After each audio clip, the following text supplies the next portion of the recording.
Excess energy drink, guys. Full of B vitamins. It's a level energy. It's not a crash or anything at the end. I love these things. But anyway, as you can see from the headline, today's topic is a nationalized stock market. What is it? Why would we do it? And how does it work? Well, the first question there is, of course, what is it? A nationalized stock market is a setup in which every single citizen of a given country is going to be a recipient of the dividends or the benefits of the dividends that results from the trading on the stock market in that respective country. So if you're a U.S. citizen in this regard, a nationalized stock market would be as such that a portion of your tax money would be used to invest in the stock market according to where you want it to be distributed, where you want it to be invested. And that would be presented to you at the beginning of the year when you get your returns. If you get a return or if you do your taxes and you say, okay, where do you want your taxes to be invested? And that, of course, you list it. You say, okay, we want it here, want it here, want it here. So it's purely up to the individual as to how that would work. And every quarter, just like it operates today, it would be the job of the government to trade the stocks to yield the highest return. And because of that, you as the taxpayer would get the benefits of those dividends. Now, what would we use these dividends for? The dividends would be used to pay for public programs. So the logic here is, when the stock market does well across the board, or even if it only does well in certain areas, depending on who invests in what, the dividends are used to pay for the public programs that the people want invested. Which means, of course, this comes in the ranked choice voting when it comes to the commons that I talked about.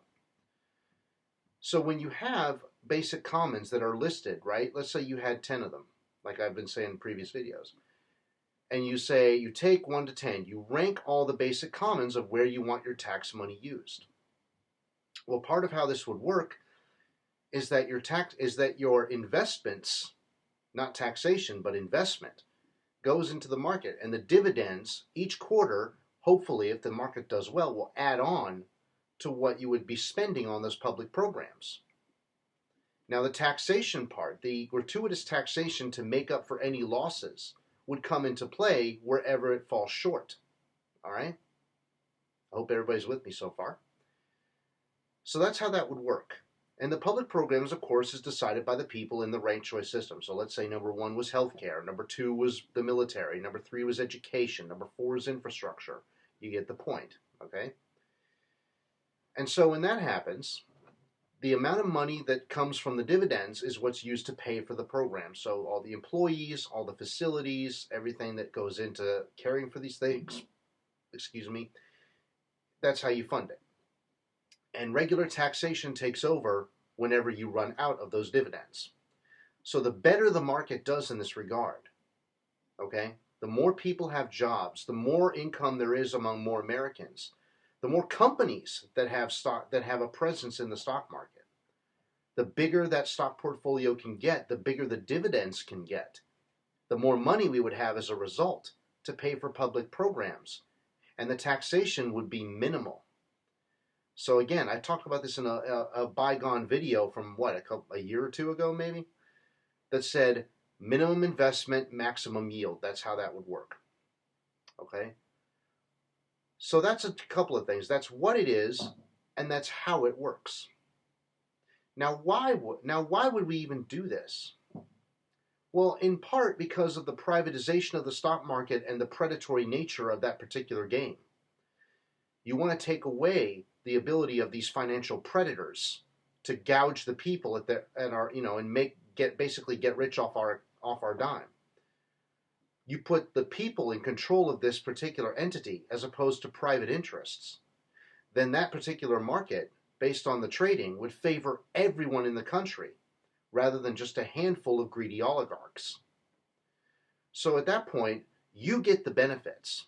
Now, regular taxation would still occur, And of course, if there are leftovers, the dividends, according to how much is spent in the public programs, you would get that as a return. That would be your tax return.